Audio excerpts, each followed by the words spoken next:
tukiambiriria ni ati mwandiki mukaru wa ministry ya kigina Dagitari Chris Kipto augite thirikari ni haririirie gwitikiria muguri ungigura share cia thirikari kambuni-ini ya Safaricom na thogora wa iguru gukira uria urikuo. Kipto uria uma mbere ya bunge cikaro-ini ciayo Naivasha augite thogora wa ciringi 34 hari o share ya Safaricom niguo thogora uria mwega muno thoko-ini kwa ihinda riri.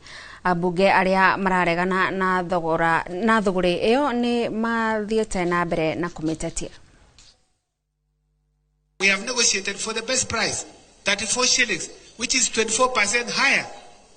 And you can prove us wrong by telling us that we would be selling it at a premium to the public, to the other shareholders.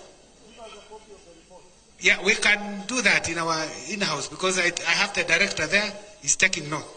Vodacom has been a shareholder of Safaricom since its inception. So when you want to negotiate for someone else to buy your business, you are better off negotiating with an existing shareholder who understands the business. So if you get someone else from outside and they come, there are chances that they will disrupt the entire model of this business.